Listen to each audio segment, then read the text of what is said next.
Bom dia, boa tarde, boa noite, talvez boa madrugada. A gente nunca sabe em que hora os senhores ouvem este Padocast. E por acaso está no número 19. Eu sou Felipe Noronha, ao meu lado ele voltou, finalmente, não me abandonou. Dr. Martins, onde você estava quando o Will Power venceu as 500 milhas de Indianápolis no ano passado? Olá, Felipe Noronha, bom dia, tarde, noite, madrugada. Eu estava em casa. É um bom lugar para se estar, né? Estava em casa acompanhando a corrida. Gostaria de estar lá. Sabe quem estava lá? Quem? Ele mesmo. Ele. O homem? Aí é a sua opinião. É jovem ainda, né? Tem porque 22 anos. É jovem, não é homem ainda. Não tá formado. Não é homem? Não tá formado. Né? Vocês não sabem. Se formar. Gabriel Curti, onde você estava quando o Will Power venceu as 500 milhas de 2018? Bom dia. Bom dia, Felipe Noronha, Vitor Martins, Leandro e a mim, pessoal de casa, boa madrugada, boa noite, boa tarde.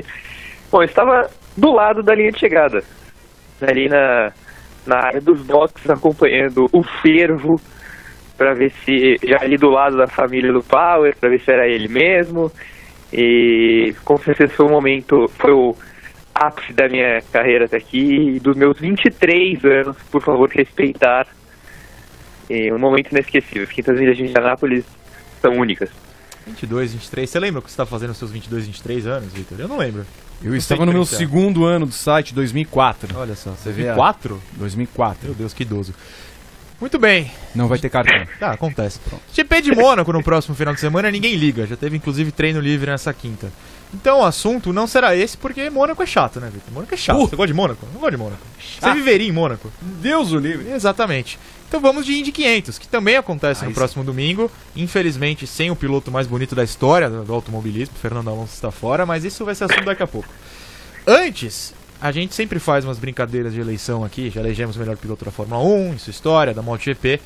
Vamos brincar hoje de Indy 500 com o melhor piloto da história do Indy 500 e depois a melhor corrida da história recente, claro, porque aí a gente consegue lembrar com detalhes, da Indy 500. Gabriel Curti, eu te passei os nomes, ao Vitor eu não passei porque não merece, né? Não merece.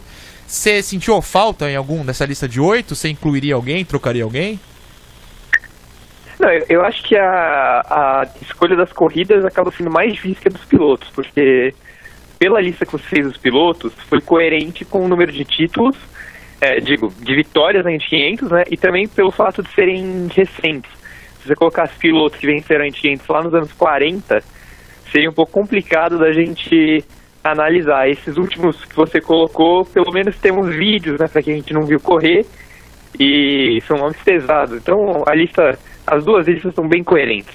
Muito bem, começaremos com os pilotos. Ao esquema da MotoGP, para quem ouviu, o Vitor tem um voto, o Gabriel tem outro voto. Se por acaso eles empatarem, eles justificam e eu dou o voto de Minerva, porque tenho menos conhecimento sobre tais pilotos do que eles. Os critérios foram os seguintes, para os pilotos com que a gente vai começar, para a escolha dos 8.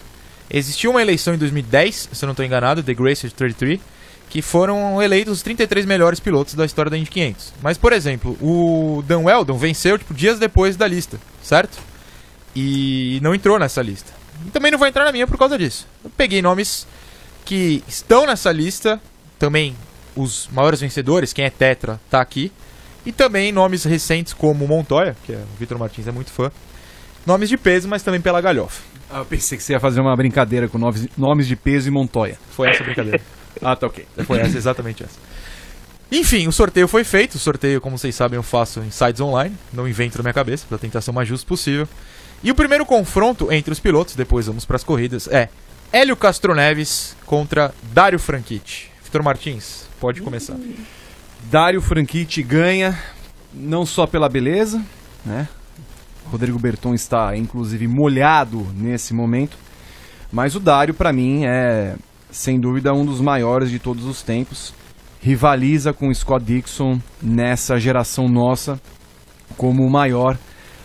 Correram os dois na Ganassi, portanto, dá para ter um parâmetro, dá para ter uma equiparação dos dois pilotos. O Dario venceu 2 ou 3 vezes as 500 milhas, acho que 2 talvez, 2010, 2012, certeza. Foram 3. Qual foi a outra, H? 2003, 2000 e... Foi entre 2003 e 2008, certamente. Não, 2000... Sim, porque ele teve bem menos participação do que o Hélio, mas bem menos mesmo. Exato. Então ele é um cara que hoje é acertador de carro, é chamado para ser spotter, ele é um cara que tem uma visão de automobilismo muito boa e na pista representou muito bem o que se esperava dele na Indy. Ele teve uma chance na Fórmula 1, não conseguiu pelas mãos da Jaguar, mas como piloto ele teve mais conquistas de títulos e tantas quantas de Indianápolis que o Hélio, que falhou em não conquistar em 20 anos um título na categoria.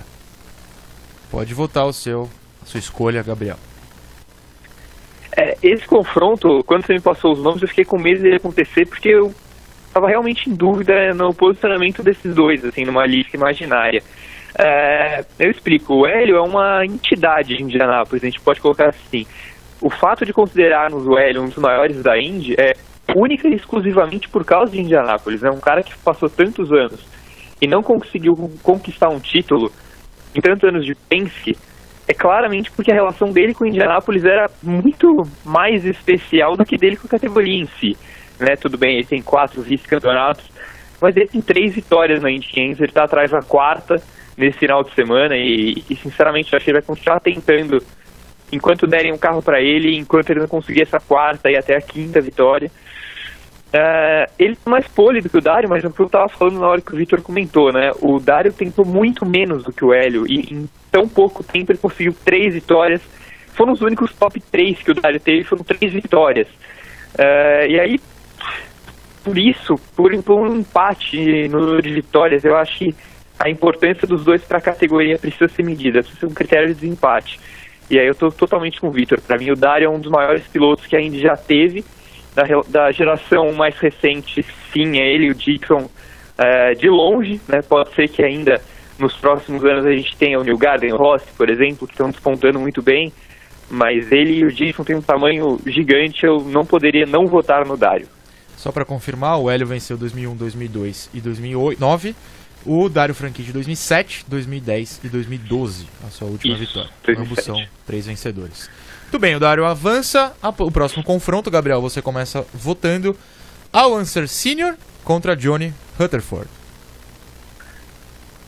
Tá, eu vou no Al Unser. Acho que ele tá naquele grupo de intocáveis da Indy 500, né? Tem 4 vitórias. Mesmo o Rutherford tendo uma história até bem melhor em Indianápolis do que ele tem na Indy também. Assim como o Hélio, mas o Unser é um daqueles caras que, se você tiver que citar 3, você acaba citando ele, né? Ele tá naquele grupo dos intocáveis, então eu avanço ao Unser. Não tenho muito o que falar. Mesma coisa, junto com o AJ Foyt, com os maiores de todos os tempos. O Unser, ele é o...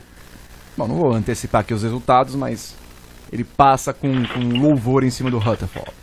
Assim, eu que não conheço tanto, me destaco a longevidade das vitórias. Ele venceu em 70, também venceu em 87. Me indica alguém que foi talentoso por muito tempo. Montoya, por exemplo, venceu em 2000 ou 99 e depois em 2015. Isso. Teve essa diferença também. Muito bem, ele avança ao Unser, o pai, né? Pai mesmo do Júnior? O pai, né? Aliás, o Júnior foi solto? Já tá solto ou não? Ele foi preso no fim de semana por dirigir alcoolizado novamente. Exato. A fiança era pouca, $300, então eu tenho a impressão que ele tá solto, mas não vi os desdobramentos da história. Bom, falando em Juan Pablo Montoya, ele está nesse terceiro confronto e pega... Não vai ganhar, a gente sabe, mas é importante só que o colombiano esteja aqui. AJ Foyt. Vitor Martins, acho que temos um vencedor claro, mas vale debater. Vale debater. Tem algumas comparações que a gente faz, né, das eleições anteriores que nos pegam mais o momento que nós vimos do que exatamente pessoas que não vimos correr. Mas nesse caso, embora o Montoya nós temos acompanhado em 2000, quando ele foi em 99 para a categoria, quando em 2000 ele ganhou as 500 milhas de Indianápolis, foi o que catapultou ele para ir à Fórmula 1, os 2 anos na Ganassi. Mas não há como comparar o que é o AJ Foyt para a Indy, o que ele é para a história, o que ele continua representando, embora a equipe dele não seja top de linha, mas ele tem uma história completamente coligada com esse autódromo. Não tem como não colocá-lo como vencedor desse confronto. Compactua, Gabriel? Ah, com certeza. Eu quando era pequeno, assim, eu assistia muito mais a Fórmula 1 do que a Indy, né? Com meu pai. Mas eu tenho a lembrança do Montoya na Indy. Então, assim, a minha relação com o Montoya é de fã desde pequeno, assim. Eu gostava demais dele. Lembro que quando ele estava na Fórmula 1, torci pra ele em todos os anos, de Williams, de McLaren. Quando ele voltou pra Indy, fiquei muito feliz, até porque eu já comecei a cobrir a Indy no site, e aí tinha o Montoya lá, que é um cara que eu gostava tanto quando eu era pequeno. E aí via que ele entregar aquele título bizarro, ele liderou o campeonato inteiro. Nas últimas 3 corridas ele simplesmente resolveu não correr, ficou ali parado esperando a morte chegar e perdeu o título por Dixon no desempate. Mas aí tem uma bela história em Indianápolis. Acho que são 2 vitórias muito espaçadas e significa que o cara é bom, né? Que ele não perdeu a mão, que ele sabe os caminhos. Mas não dá pra não votar no AJ Foyt. Ele é o cara que mais tem vitória em Indianápolis, ele é o cara que mais tem título da Indy. Como o Victor falou, ele deixou um legado que ele tenta manter com uma equipe que bate cabeça o tempo inteiro, mas ele não desiste, ele não larga o osso. Então eu vou de AJ Foyt. Victor, quem conquista a tríplice coroa antes? Montoya ou Alonso? Montoya falta Le Mans, né? Sim. Montoya conquista antes. Você acha que Quer ele vai dizer, pra se ele- Toyota? Ou Ou ele vai pegar lá eu nas nem- categorias menores e vai contar? Porque pra mim não contaria, mas enfim, eu não sou ninguém. Eu não sei nem se o Montoya tem esse interesse, de fato. Falar assim, bater no peito e conquistar a tríplice coroa. Até porque ele teria muito mais chance de ter feito isso antes. Então, se a gente for analisar quais as facilidades que se tem para conquistar esse terceiro item, o Montoya para conquistar a terceira taça em Le Mans é muito mais fácil do que o Alonso nas 500 milhas. Vide, né? Que o Alonso não está correndo esse ano. Muito triste, muito triste. Posso dar um palpite? Pode, Bom, o Alonso vai sair da Toyota, né? vai. Nada impede que alguém da Toyota chegue e fale assim, olha, Montoya, você nem precisa correr a temporada toda, corre Le Mans aí com a gente, vamos fazer história juntos, vamos ganhar esse tríplice coroa. Mas aí o Alonso não corre com a Toyota no Rally. Ele vai falar, quê? Isso é traição, tô fora. Não, mas assim, o Alonso precisa entender, porque a história sendo feita, e é isso que o Victor falou, né? Você ganhar Le Mans hoje em dia é extremamente acessível pela diferença entre os carros. Em Indianápolis tem, no mínimo, 32 concorrentes. O Alonso esse ano viu que tem 33. E nenhuma equipe grande vai chegar pro Alonso e falar, olha, vem conquistar a tríplice coroa com a gente que é fácil. Acho que esse cenário em Le Mans é mais possível pro Montoya. Eu acho que ele acaba ganhando antes também, viu? Erro da Penske, erro da Ganassi, tinha que dar um carro pro homem e ponto final. Último confronto das quartas de final, um tricampeão, um Bob Unser contra um tetra, o último dos tetras. Vitor Martins, sempre no sotaque certo. É Rick Mears, Rick Mears, Rick Mears. Qual é o sotaque certo? Que eu gosto que você faça Rick sotaque. Mears. Mears. Muito bom. Esse é o confronto, Eu Gabriel gostei do curtiu. Mears. Não, eu dou opções. Ah, ok. Dou opções. Eu começo o Eu começo? Não, Gabriel. Ah, tá. Confronto pesado também, mas Rick Mears. Rick Mears, daqui a pouco, nas próximas fases, a gente vê que ele é um adversário muito perigoso para quem estiver aí no caminho. 4 vezes vencedor da prova, tricampeão da Indy, 6 poles, é uma marca que nenhum outro desse grupo de classificados para as quartas de final do Noronhão tem. Então, o Rick Mears é uma lenda de Indianápolis, uma lenda da Indy, é ele. É o confronto entre quem? Desculpa. Contra o Bob Unser. Ah, não. Subscrevo completamente o Gabriel. Muito bem, isso nos leva às semifinais já, um campeonato mais curto pra gente poder falar das corridas também. A primeira semi, o favorito por beleza de muitos aqui, Dario Franchitti, contra a Unser Senior. Lembrando que os 3 tetras estão na semi e o Franchitti é o único tri que chegou junto ao trio de favoritos. Quem passa nessa? É uma escolha difícil, né? Mas como nós também temos de considerar que a votação é só Indianápolis, não, né? Não nos títulos em si, a Unser Senior passa. Gabriel. Eu acho que não seria justo a gente eliminar um dos 4 vezes vencedor antes da final. Levar pra final um cara que ganhou 3 vezes. Por mais que o Dario, na história da Indy, tenha conseguido ser maior no campeonato. do que o Unser, mas em Indianápolis, especificamente, ao Unser. Ele é o primeiro finalista. E agora, você acabou de falar, é difícil eliminar um tetra. Um será eliminado. Ou AJ Foyt, ou Rick Mears. O senhor tem o primeiro voto. Puta, cara. Essa Pela era a minha primeira final vez projetada, temos viu? um palavrão no Padocast. Uhum. Né, nos mantivemos por 19 edições invictas. Gabriel chega, já quebra Não, essa sequência. putz, cara, não é. Não, Putz, não, cara. teve um A no final. Putz grila, eu falei. Tudo bem.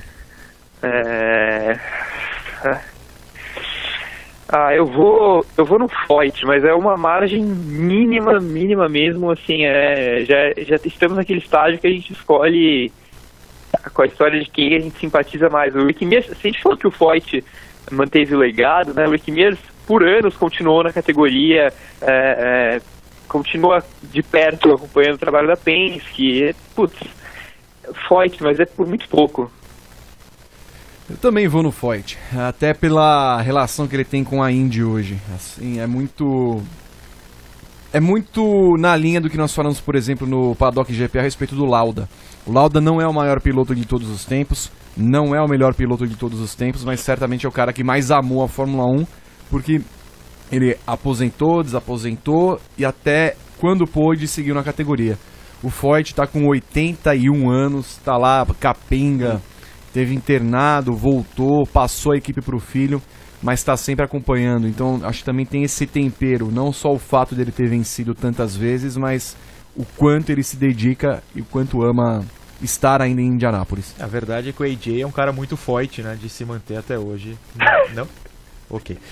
Vamos para a decisão então, no qual o senhor AJ Foyt encara a Unser Senior. Gabriel, quem será campeão aqui da nossa disputa, o melhor piloto da Indy 500 em todos os tempos? Enquanto isso, o Vitor Martins chora com a minha piada ótima. É que no começo eu Também até é um pensei que era um confronto- palavrão, sabe? Ele é muito Foyt. Podia ser outra opção. Putz, é verdade.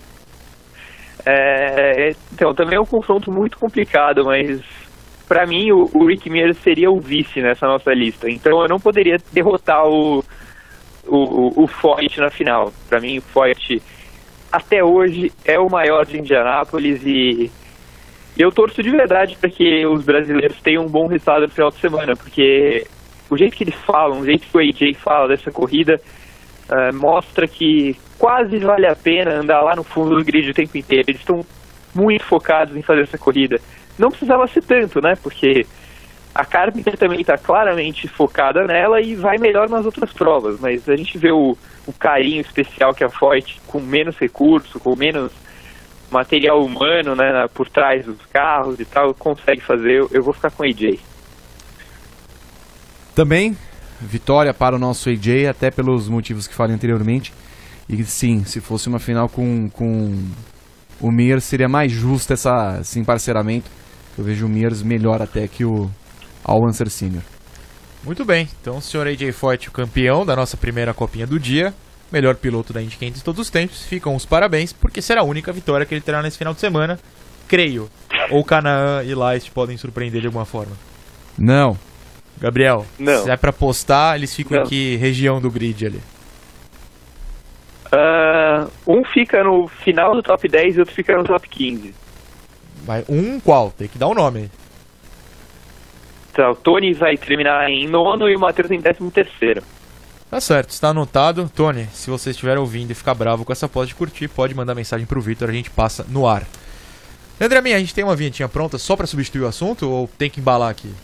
Eu sempre pego o Yamin de surpresa, ele levanta assim de susto. Eu gosto desse quesito Incrível, susto. Nunca tá preparado. Nunca. Nunca.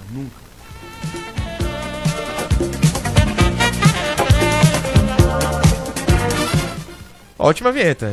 A pena é que Vitor Martins começou a dançar ao som dessa vinheta. A gente pode sobreviver a isso.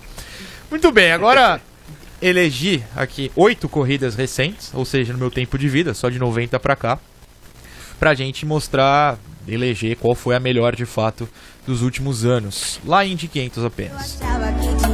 Ah, não acredito. Temos essa hoje? Vitor Martins, essa é show, hein? Essa é show. Olha, agora o refrão. Tava na cara que era fake news. Meu coração otário que se iludiu. O hit. Tava na cara que era fake news. Meu foi lá e Caiu.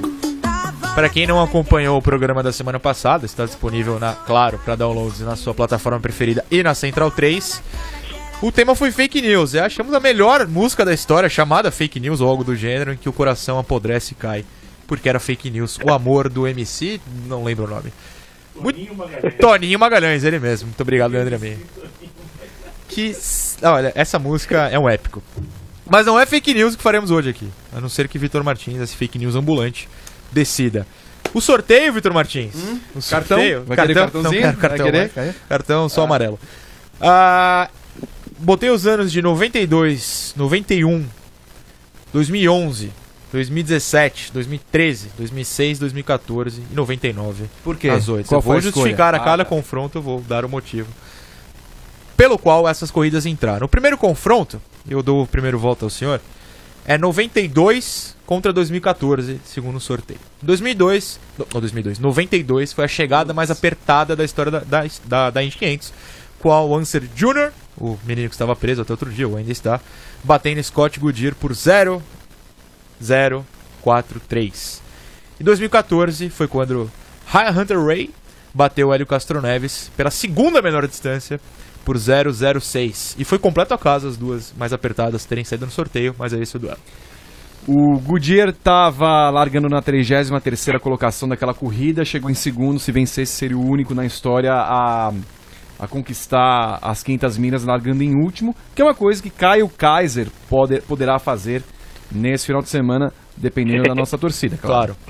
E não sei se você é River Plate ou Boca na Argentina, mas... Nenhum dos dois. Não, ele vai correr com o River Plate. É sério isso? Sim. Jura? O Ricardo Runcos está viajando para a Argentina para fazer o anúncio. Sou Depois River. Eu tenho uma camisa do River. É? Do Boca. Eu vou botar do River, pronto. Mas eu dizia, são duas corridas muito marcantes, porque o final daquela de 92 teve, né, a caça do Goodyear ao Wanser Jr. E em 2014 teve um ponto que eu considero fundamental na mudança de como as corridas foram disputadas, porque o Hunter Ray achou um espaço e eles começaram a andar não pelo tangenciamento correto da pista, para evitar que um passasse o outro. Eles tiveram que andar por dentro, né? Não lá ali pelo lado do muro. Eu colocaria 2014 justamente só por essa mudança, porque eles conseguiram, depois de tantos anos, 100 anos de história, achar um novo traçado para defender a posição em Indianápolis. Gabriel. Então, a chegada de 2014 é espetacular justamente por isso que o Vitor falou, né? Se você pega o jeito que as provas da Indy 500 apertadas terminaram, essa foi de um jeito exclusivo para ela. Mas o fato do Goodyear largar em último e perder daquele jeito, é aquela história, né? A gente sempre fala, Indianápolis não tem segundo lugar, tem o primeiro dos últimos. E o cara saiu de último para ser o primeiro dos últimos, o que foi muito trágico, né? Péssimo, coitado. Eu vou ficar com 92, desempata aí. Só um adendo, 95 tá ou não? Não está. Tá, então é só pra Pode comentar o adendo. sobre, por favor. Scott Goodyear era pra vencer a corrida de 95 e ele perdeu pra Jacques Villeneuve, que perdeu a corrida depois de estar 2 voltas atrás, sendo que o Goodyear na última relargada da corrida ultrapassou o pace car, se afobou. Sim. E foi aí que ele perdeu a corrida, porque ele não cumpriu a punição, caiu pra 18º, 19º, mas era pra ter vencido aquela corrida num pé nas costas. Então, ele é burro. Ok. Aparentemente a Goodyear nunca vai nos patrocinar depois dessa. Mas tudo bem. Tá vendo? Eu amo a Michelin. É verdade, tem essa. Como o meu voto vai ser o de desempate, eu vou pelo critério o mais apertado. 92 foi mais apertado. Ela ganha meu voto, porque apesar de ser quase imperceptível em termos na bandeirada, Vitor Martins me olha com nojo nesse momento. Na cronometragem, a ganha. Então 92 avança. Vamos pro próximo confronto, um ano antes, 91, enfrenta 2017. 91, o nosso querido Mears, que vocês não colocaram na final, pra depois falar que merecia estar na final, parabéns pelo critério, passa Andretti por fora no final para sua 4ª vitória. Andretti, sua famosa, como é que é a palavra certa? Nunca vence lá, a zica, a seca. Maldição, né? Obrigado. E 2017 por um motivo fácil, o Fernando Alonso estava lá e merecia vencer. Parabéns à Honda que quebrou. Esse é o critério. Vitor Martins, seu voto. Aliás, 2017 é importante lembrar que Takuma Sato venceu, o Hélio foi segundo. Eu não lembro da prova de 91 e por esse critério vai ser 2017. Ótimo, parabéns, Alonso. Gabriel Curti. Olha, 91 eu reassisti antes da corrida 100, porque a gente estava fazendo um material especial dos 100 anos da Indy 500, e um dos textos foi sobre a maldição Andretti. E eu acabei assistindo essa corrida e é bizarro o jeito que o Michael Andretti perde essa prova. Daqui a pouco a gente vai chegar numa corrida em que foi mais bizarro um membro da família Andretti perder, mas enfim. A desatenção do Michael foi uma coisa que Indianápolis não perdoa, né? E o Mears foi muito inteligente para passar. Mas 2017 para mim foi melhor, porque não envolveu só 2 pilotos, um problema de atenção em um e tal. Em 2017, nas voltas finais, a gente teve o Tony Kanaan e o Hélio Castroneves brigando como se eles fossem fazer primeiro e segundo. Eu lembro até da brincadeira que a gente não ia sair nunca mais do site, ia ficar trabalhando por 3 dias seguidos. Teve isso. Aí a gente teve Max Chilton e Ed Jones disputando a vitória, faltando 3 voltas, 5 voltas. E aí no final o Sato passou vários carros por fora e aí foi o êxtase da imprensa japonesa, aquela narração do Saro Takuma, e um dos vencedores improváveis, né? Eu acho que 2017, pela quantidade de pilotos com chance de vitória nas últimas 10 voltas, acaba sendo maior. E também teve o famoso caso do cara que cuida de redes sociais que se exaltou um pouco. Teve, essa eu vi. Eu nem trabalhava no site e eu vi. Eu fiquei sabendo disso aí. Mas assim, Takuma Sato mereceu a vitória, na opinião de vocês? Sim. Mereceu a vitória. Discordo. A vitória era claramente de Fernando Alonso. O menino da rede social, que a gente não precisa citar o nome, se exaltou de forma correta. Tô enganado? Não, ele é exaltado porque, assim, ele se empolgou quando todo mundo viu o motor lá explodindo, né? Ele se empolgou um pouquinho. O Alonso não merecia ganhar a prova, embora tenha andado bem na corrida. Na liderança. Na liderança. Andou bem na liderança, tanto quanto os outros. Mas o Sato estava com um carro bom demais para ganhar a corrida, tanto que conseguiu segurar o Hélio com relativa facilidade no final. Muito bem. A polêmica que antes da gente mudar, o Alonso, quando ele relargou em primeiro, ele foi engolido pelo pelotão e caiu para 7º ou 8º. O Chilton, quando ele relargou em primeiro, ele manteve a liderança. Então, essa escala de merecimento, até o Chilton tá na frente do Alonso. O Chilton não ganhou. Então, e os dois estão fora dessa corrida. Mas o Alonso, ele era a tática. Exato. O Chilton errou a tática, por isso que ele não ganhou. Essa é a realidade. Vamos lá, vamos avançando. A terceira quarta de final é 2011 contra 2006. 2011, um ano que ele, J.R. Hildebrand, perde no finalzinho pro Dan Weldon. 2006 era quando os dois Andrettis, pai e filho, quase venceram. E no final, obviamente, nenhum venceu, porque é a família. Vitor Martins, qual dos dois casos? 2006 foi a vitória do Sam Hornet, que ele passou na reta de chegada. O Marco Andretti. O Hornet foi um grande piloto. Mas nada há de se comparar com o final daquela corrida de 2011. Com o Hildebrand batendo no muro na última curva. Estava lá, pude conferir. Reação da torcida, que idiota. Ok, é um bom comentário. E aí foi isso. 2011. Gabriel.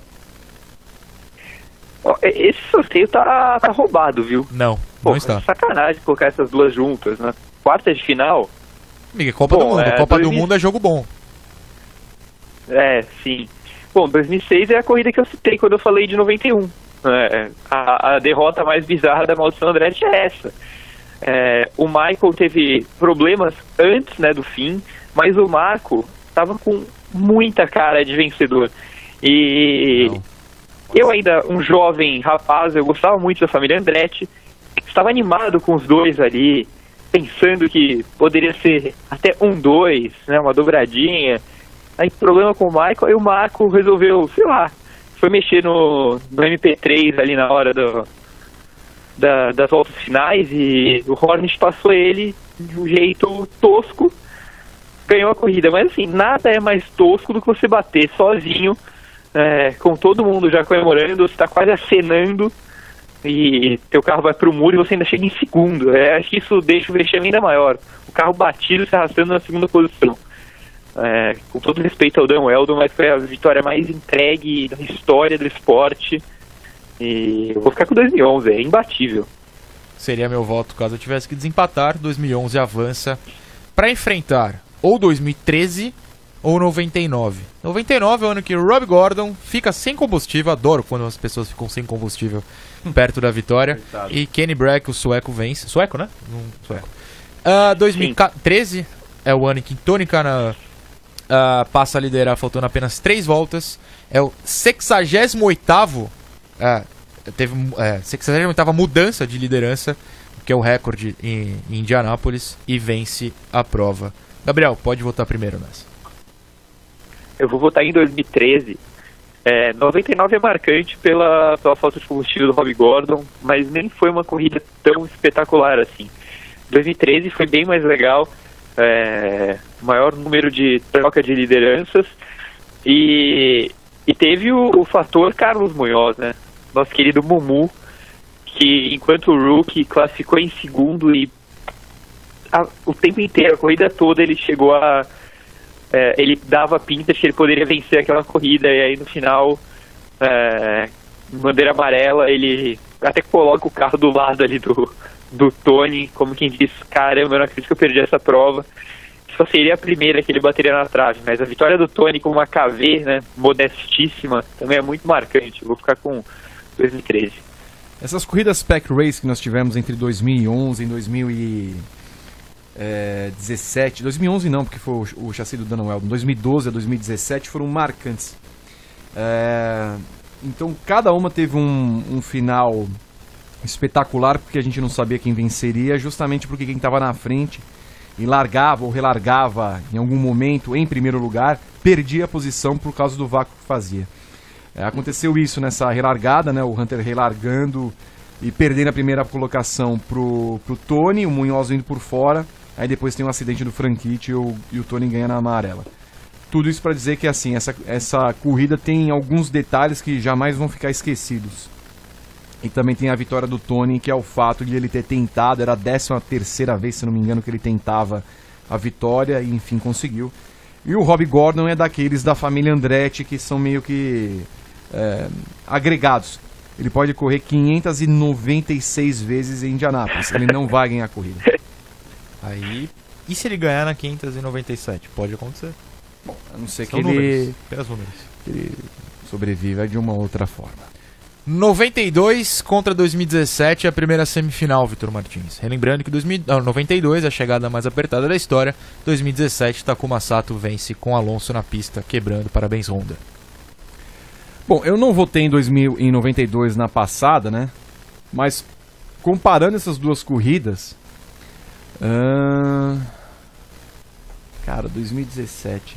Não, eu vou ficar com 2017 mesmo. Fazendo uma análise fria, eu vou ficar com 2017. Por tudo que a corrida representou. A gente lembra muito 92 justamente pelo Goodyear e Al Unser no finalzinho, mas a corrida não foi espetacular, foi só o final. Em 2017 nós tivemos essa corrida desde a volta 29, quando o seu Lolo assumiu a liderança. Olha lá. Então, realmente esses detalhes que vão marcando a corrida, que teve uma série de o Alonso pontos. liderar marcou a corrida. Marcou a corrida. Entendi. A corrida foi marcante. Importante Foi a maior audiência da história da Indy no site, rapaz. O Alonso estava lá, foi a maior audiência. Sim.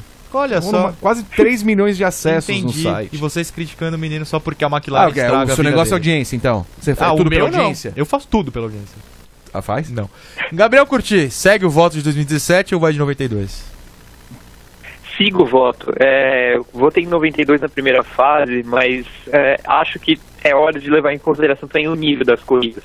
E como o Vitor falou, a corrida de 2017 foi muito mais apertada, muito mais disputada, com momentos muito mais marcantes do que somente o final. Que foi em 92, foi um final absurdo, o melhor final de todos, pelo menos na linha de chegada.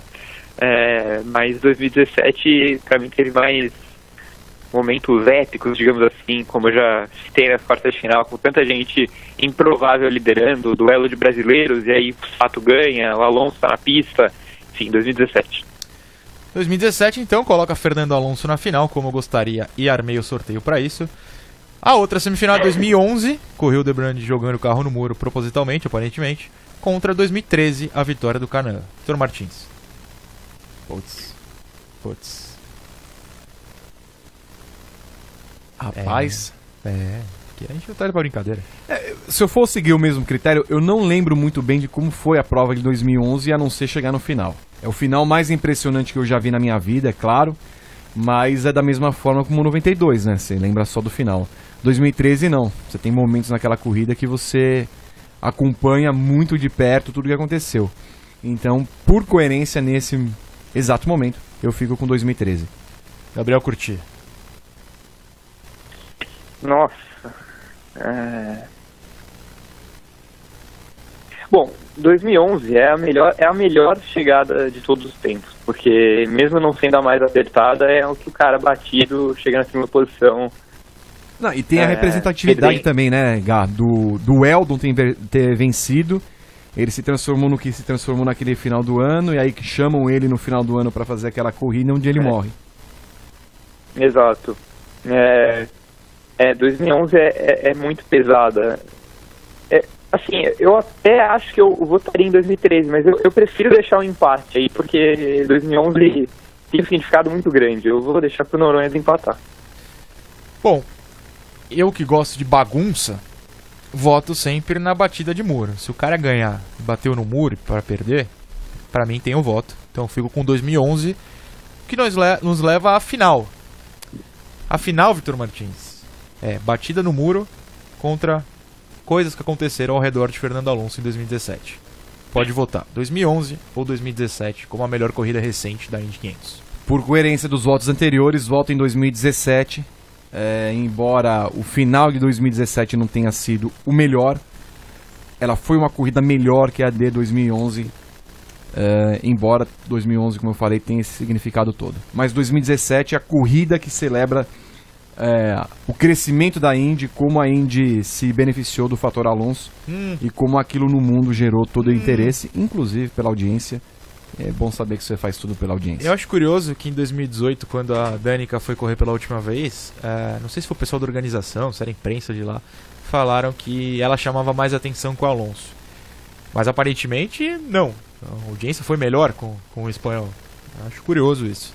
Gabriel, batida no muro ou 2-0 Alonso? Você decide ou me joga a bomba? Eu acho que se a gente tivesse a corrida de 2018 com o Alonso no grid, a gente nem colocaria ela na lista. A corrida foi chata e nem uma presença do tamanho de um bicampeão mundial que do nada troca o GP de Mônaco pela Indy 500 faria a gente votar nela. Mas é isso que o Vitor falou, a corrida foi espetacular e eu acho que ela saiu muito daquela lógica de que a Indy 500 tem um aquecimento de 100 e tantas voltas e só algumas voltas em que o pessoal realmente vai com tudo para vencer. Claro que a gente teve essa mudança, essa virada de chavinha justamente naquela relargada que o Alonso foi engolido, mas desde o momento em que o Alonso assume a liderança, até por ele não ter muito conhecimento mesmo, ele foi forçando muito o ritmo e forçou os outros a irem junto com ele. Então acho que a gente não conseguiu respirar ali desde da volta 30, sei lá. Eu vou ficar com ela também, mesmo achando 2011 fenomenal e lembrando direitinho onde eu estava, como eu estava, a reação que eu tive, mas 2017. Eu bato palmas, porque merece Fernando Alonso uma vitória, né? Já que esse final de semana não será a tríplice coroa, pelo menos ele leva o que seria a quádrupla coroa, que é a vitória no Padocast, Vitor Martins. Essa é a realidade. Pode comentar. É um podcast, tem que falar no microfone. Pelo amor de Deus, vai, rapaz. Bom comentário, parabéns Fernando Alonso, por tabela também, parabéns Takuma Sato. 2017 eleita a melhor corrida das 500 milhas de Indianápolis recentes. Acho justíssimo, eu botei pra isso, eu armei o sorteio pra isso e venceu o Vitor Martins. E às vezes ele era chamado de Takuma Sato, assim como meu rei, assim como Dom Eldon. Tá certo. Gabriel Curti, muito obrigado pela sua participação, te libero nesse momento, vá curtir sua folga, por favor, e quando quiser, Folga? volte. É folga hoje, não é folga? Hoje é folga, mas temos alguns textos para amanhã, então é semi-folga, digamos assim. Então vai escrever, peço perdão, até a próxima. Valeu, gente, abraço. Falou. Vitor Martins, não é que o assunto é Alonso, teremos que continuar no assunto Alonso, pelo menos por uns 5, 10 minutinhos, quem sabe, antes de trocarmos para o assunto final do Paddockcast 19. Abro no meu computador a matéria sem volante e com laranja diferente, erro em marcha e até em medidas. O desastre que tirou a McLaren da Indy 500. Não pude assistir terça-feira o Paddock GP, porque depois da epopeia goiana eu simplesmente apaguei depois de trabalhar. Mas sei que vocês comentaram sobre o desastre que é ficar sem o Alonso. O desastre pro Alonso, o desastre da McLaren ser bumpado da Indy 500 no próximo domingo. Mas eu queria comentar um pouco sobre, já que eu não pude comentar terça, hoje aqui. Tem palavra que explique melhor do que vexame? O que a gente pode falar sobre? Tem algumas palavras, né? Cite-as. Vexame parece aquela coisa assim, é uma vergonha não ter classificado, mas pra Carlin em si é uma vergonha porque ela é uma equipe que disputa a temporada inteira e não conseguiu estar lá. Isso é um vexame. Agora, quando você sabe os detalhes, do tipo, nós deixamos o carro lá um mês pra pintar e, percebemos que deixamos o carro um mês lá pra pintar, pra mudar o tom do papaya. Falta apenas o volante pra você guiar o carro. E aí você não sabe fazer a conversão de polegadas pra metros ou o contrário. Aí o sensor do pneu tá errado, a relação de marchas está errada. Isso é um amadorismo, uma falta de profissionalismo que é inconcebível para uma equipe da McLaren, como a McLaren, e que se propôs, né, a transferir parte de sua equipe da Fórmula 1 para fazer os gostos do Alonso.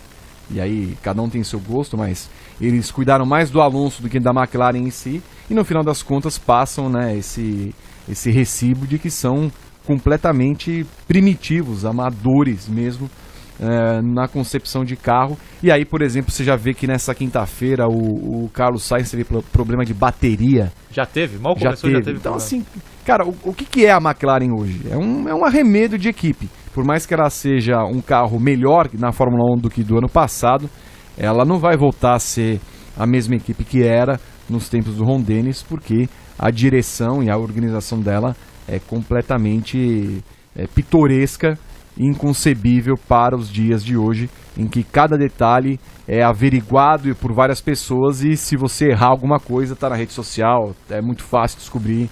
E, cara, o próprio chefe vir falar isso e aí ainda se manter no cargo é o mais estranho de se espantar o que acontece com a organização da McLaren. Obviamente é fácil, porque quem tá na pista é o Alonso, a gente falar que ele tem culpa. E claro que tem, de alguma maneira. Se a gente fosse dividir em porcentagem, quanto pra McLaren, quanto pro piloto? 2/3 pra McLaren e 1/3 pra ele, até porque, como a gente falou, ele que minou a relação com a Honda, por exemplo. Ele poderia ter fechado uma relação e uma parceria com a Andretti do mesmo jeito que fez em 2017, mas a Honda mesmo não quis. Justamente porque ouviu tantas coisas, inclusive o GP2 Engine dele. Então, ele estava errado? Ele não estava errado.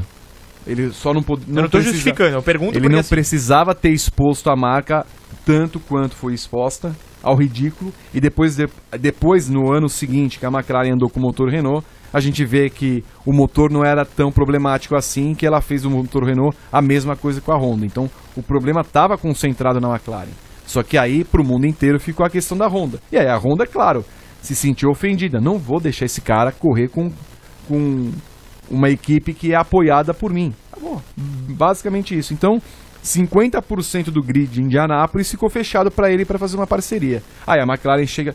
Não, vamos aqui, escolher. Me dá as opções. Carpenter. Tem a Carpenter, tem a Carlin, quem mais? A Penske. Que dificilmente daria um carro. Exato, mas assim... Tava lá Carpenter, que vai largar entre segundo e quarto, em 3 carros. E aí, eles escolhem a Carlin, que tem 2 carros fora junto. Houve conversa com a Carpenter? Houve, acharam caro. Entendi. Entendeu? Então assim, a McLaren achou caro.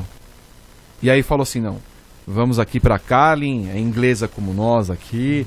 Pô, mas a Carlin não tem histórico de ir bem. Então eles acharam caro, preferiram pagar menos e estão pagando muito mais agora. Termos de mancha de currículo, eu fiquei pensando sobre se ele compra a vaga. A McLaren deu essa ideia, pelo menos na história contada, o próprio Alonso disse que não. Pra mim era a mancha completa. Isso, obviamente, ele tirar o lugar de alguém, eu acho que ele tem consciência disso, seria muito, muito feio porque ele tem buscado, que é a tríplice coroa. Mas é manchado de alguma forma a eliminação, ele consegue jogar a culpa pra McLaren. Porque assim, pra mim ele compra a vaga, é muito feio. Ele vai lá e passa vergonha na pista, é menos feio. Ele ser bumpado, antes de entrar na corrida, ele consegue jogar a culpa e falar, eu não tenho culpa disso aí, os caras não me deram a condição. Você concorda? Você acha que é uma manchinha ou ainda é muito feio pro currículo? Não, é uma baita de uma mancha. Principalmente porque todo mundo sabe que ele se preparou o tempo inteiro, desde 2017, quero conquistar a tríplice coroa. Mas se preparou ou falou? Porque assim, ele não anda na Indy, né? Ele não disputa uma temporada. Não, nem não que fosse disputa. corridas ovais só pra pegar ritmo. Mas ele quase venceu em 2017. Então assim, é um cara que se preparou em 2017, bem, andou bem em todos os treinos, não voltou em 2018, prometendo voltar em 2019, e o tempo inteiro o discurso dele, por mais que não fizesse a temporada da Indy, e por mais que estivesse fazendo o WEC, era: vou para Indianápolis porque quero ser o maior piloto de todos os tempos. Só que em nenhum momento ele se deu conta disso, que é assim, cara, você não tá com a sua vaga garantida. Não é porque a McLaren que você vai chegar lá, tudo mais, tal, e porque você é o Fernando Alonso que você vai conseguir isso.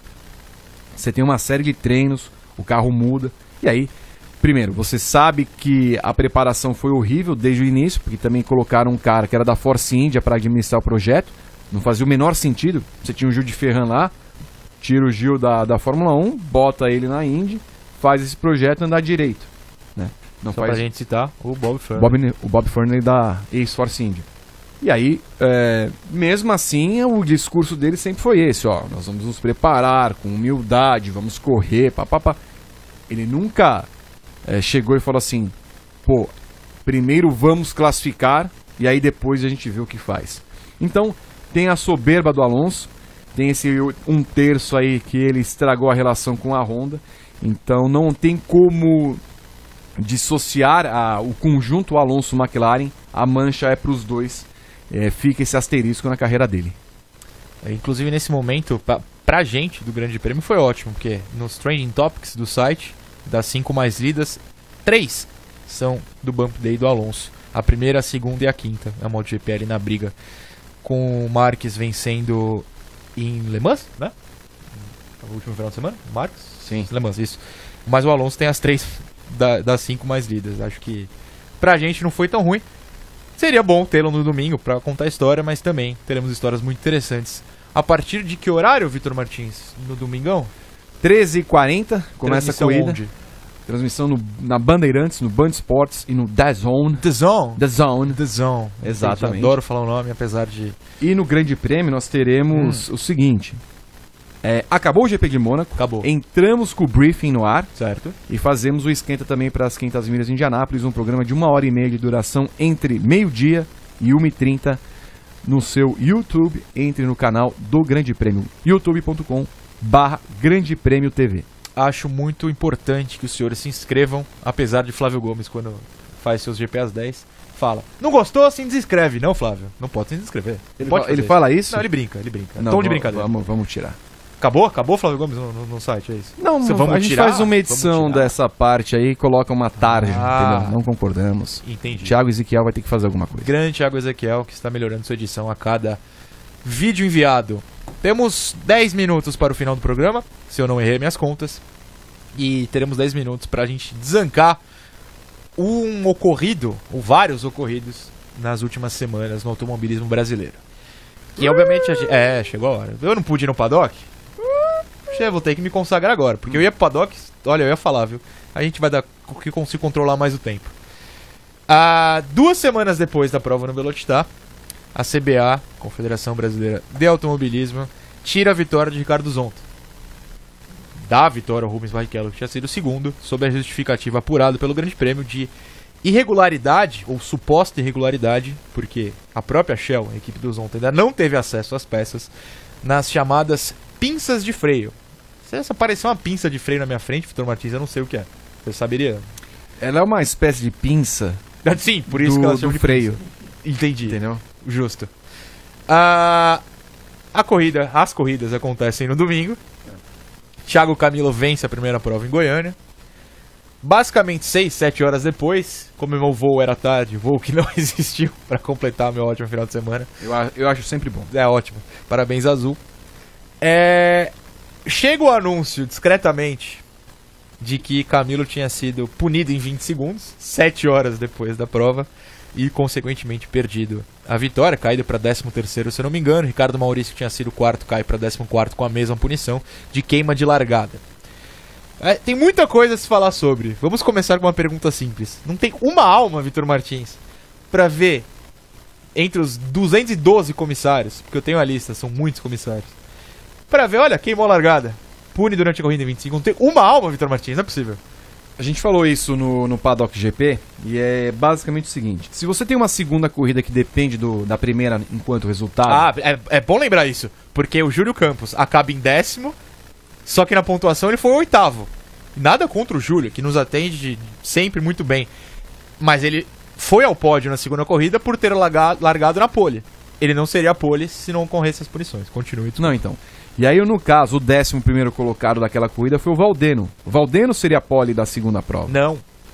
São duas posições, porque o Ricardinho Maurício também foi punido. Ah, é? Ele cai pra 14º. Uma atrás do Camilo. Tá bom. Entendeu? Então, assim, você tem uma série de mudanças que ocorrem em decorrência da primeira prova. Então é o seguinte: se não é uma questão técnica, como por exemplo uma pinça de freio, se é uma questão que o comissário não viu na largada, então é assim, ó, determina. Até 20 minutos depois da bandeirada, os comissários vão verificar a prova anterior e pode ser aplicada uma punição. Se não foi aplicada, não tem que aplicar a punição. Porque o que vai acontecer com o Camilo? O Camilo perdeu a vitória. Ele poderia, por exemplo, ter tomado uma punição na primeira prova e se recuperado na corrida. Ou ter feito um plano, como muitos fazem, estratégico, para ir melhor na corrida 2. Exatamente. Então ele não pode conquistar a vitória da primeira corrida, ter o resultado da segunda e outra. Não sei se o senhor sabe. Thiago Camilo será punido em 10 posições de largada para a próxima prova. Oficialmente já foi não, divulgado. Isso tudo ele está sabendo, mas não oficialmente. Entendi. Porque a CBA, até agora, quinta-feira, não mandou a pasta da prova. Meu Deus. Para a organização. Para a sua organização, né? Não publicou a pasta da prova. Então o resultado não foi homologado. Ou seja, a quarta pole, que seria igualar o recorde do Cacá Bueno, ele já não terá como. Ele pode conquistar. Ele conquista, mas não larga. Perderia e largaria em 11º. Então, assim, como é que uma sequência de fatores levam a tudo isso? Porque foi uma denúncia que fizeram. E ele está esperando, inclusive, a pasta para saber quem fez a denúncia. Quem falou assim, ele queimou a largada. E outra, queima de largada 5 horas depois, acho que nem a Fórmula E seria capaz. Nem a Fórmula E seria capaz. E por quê? Já que ele foi punido nessas duas provas, por que ele tem que ser punido para outra? Qual é o critério? Já foi prejudicado o final de semana inteiro dele. E outra, ele vai correr a próxima prova largando em 11º, ou pior, né? Ou pior, na melhor das hipóteses, exato, em 11º, e o STJD não vai julgar o caso. Quer dizer, vamos supor que ele ganhe. Ele recupera lá o resultado das provas em Goiânia, só que assim, já vai ter prejudicado da próxima etapa em Londrina. Sim. Porque ele vai largar em 10º. O STJD não tem tempo para se reunir para julgar um caso desse que vai influenciar na próxima corrida. Então, assim, detalhe, são 3 semanas de distância para a próxima corrida. Então, 2,5 agora. Não faz o menor sentido. Dá margem a qualquer suposição de que é perseguição, porque o Zonta foi punido 4 vezes. 4 vezes. E aí, 4 vitórias, né? Com 4 vitórias. E de repente, aí o Camilo é punido e quem vence é o próprio Zonta. Então, o que acontece com a CBA? Eu já vivi isso 10 anos atrás e achei que havia melhorado em alguns momentos, porque toda a prova tinha problema causado pela CBA e manchava a Stock Car. Eu queria saber a opinião da Stock Car. O que a Stock Car... A gente tem a opinião da Stock Car. Eu quero saber. Vamos divulgar. Porque eu quero saber o que a Stock Car fala, porque quem está sendo manchada é a categoria, não é a CBA. Separei, inclusive, o assunto para fecharmos o programa, porque a opinião da Stock Car é, pra mim, a mais importante nesse momento, porque, como você disse, está sendo manchada, e eles sabem disso, eles têm consciência disso. Falaram pra mim, lá em Goiânia. Só pra confirmar uma coisa, quem largaria na pole na corrida 2, após a punição do Camilo, teria sido o Alan Kodair. Ele não largou na pole. Ele, pelo regulamento, pelo que aconteceu, ele perdeu pontos também. Sim. O Valdeno seria o segundo colocado. Ele largou em 11º, porque ele não participou da inversão do grid. É assim, são muitos fatores e muitos pilotos e muitas equipes influenciadas negativamente por uma punição que ocorreu 6 horas depois.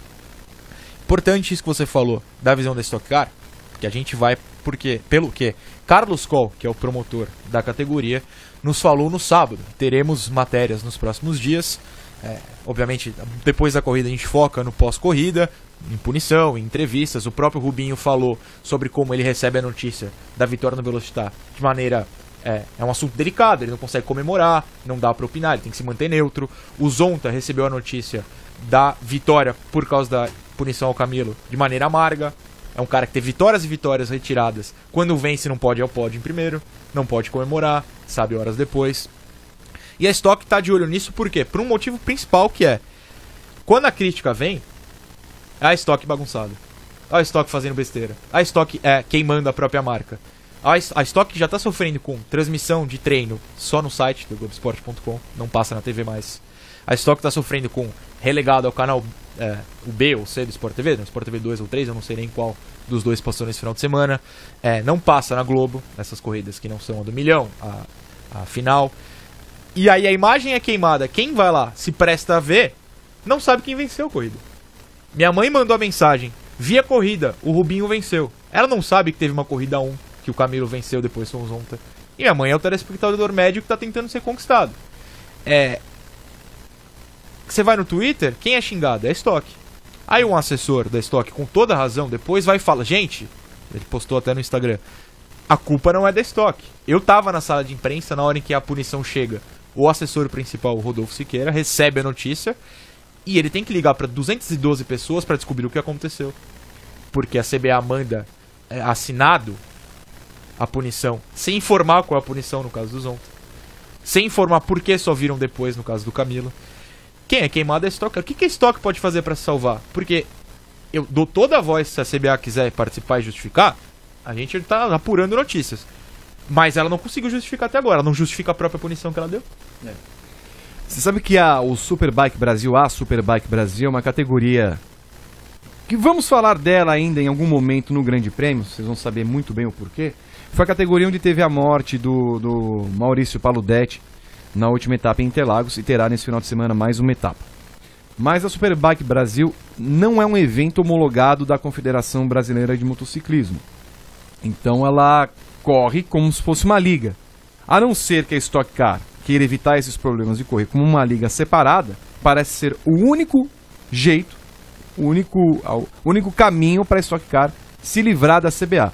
Porque é inadmissível que, inclusive, vários comissários nos anos anteriores que puniram os caras da Shell, o Ricardo Zonta, o Vicente Sfer, que é o patrocinador da Shell, vários desses caras hoje estão trabalhando em equipes, né? Qual é a isenção, qual é a isonomia que a gente tem? Por que nós não podemos fazer ilações se há alguma coisa acontecendo entre esses caras que eram comissários e as equipes onde eles estão relacionadas? Então, é muito suspeito que isso volte a acontecer e é muito suspeito que se apliquem punições das quais é impossível se livrar e se dissociar qualquer outra coisa que não seja perseguição a um ou outro piloto. Não dá para o Camilo falar que briga pelo título, sendo que ele vence uma corrida, depois ele é desclassificado e numa outra corrida ele é impedido de ter um melhor resultado na largada. E aí, se a Ipiranga chegar no final do ano, Ipiranga patrocinadora dele, fala assim, olha, eu não vejo mais sentido ficar aqui nessa categoria, como a Shell quase chegou e fez no ano passado, ela tem todo o direito, ela tem toda a razão. E quem se prejudica não é a CBA, é a Stock Car. E aliás a gente fala sempre que a Fórmula E, e até deu polêmica recente, pune horas e horas depois. Não é a Stock que está punindo, né? A gente precisa reforçar isso. A Stock não puniu, a Stock não tem essa função. Eu vejo, porque eu tô lá toda etapa, a Stock se esforçando, vejo diversos erros, comento com os caras. Teve um erro absurdo na questão da imprensa, do público invadindo a área de imprensa. E aí você não consegue entrevistar os pilotos, tem que invadir box pra entrevistar piloto. Nem todo piloto gosta disso. A gente sabe, pela convivência, alguns falam, não, vem cá, não sei o quê. Outros preferem, pós-pódio, o cara tá morrendo de cansaço depois de 2 corridas, para ali, fala rapidamente com a imprensa. Não dá, tinha público invadindo, a Stock erra. Mas o erro mais grave, isso aí eu me viro depois, outros jornalistas a gente se vira. A gente, por exemplo, o Rubinho venceu, não dava pra entrevistar ele ali, porque teve gente subindo ao pódio, teve gente invadindo o link ao vivo da Globo. A gente falou, Rubinho, vai ao box, todo mundo vai lá, a gente fala com você. Beleza, outros pilotos, o Camilo, eu falei nos boxes também. Isso aí a gente fala pra Stock, ela tem o dever de corrigir. Punições, a Stock não pode fazer nada. Tirando isso, que se desassociar da CBA, não sei qual é a chance disso acontecer. Teremos matérias com o qual falando no site em poucos dias. A gente vê que tem indícios deles buscando soluções. A CBA não tem deixado ser solucionado tais problemas. Enfim, algo a mais? Porque assim, é um assunto que me incomoda, porque eu tô lá vendo e eu não tenho o que fazer. Assim, eu fico lá 7 horas depois esperando uma punição que os comissários, que inclusive o pessoal da sala de comissários me falou, agora eles trocam de comissários para não que não existam vícios. Aparentemente não tem solucionado, Vitor Martins. Você não larga do vício tão fácil assim, né? É quase uma bebida, é quase uma droga pra eles. E entendam droga do jeito que vocês entenderem melhor. Muito bem, esse foi o Padocast 19. Leandro Amin, muito obrigado por nos receber. Suba a vinheta e semana que vem estaremos de volta.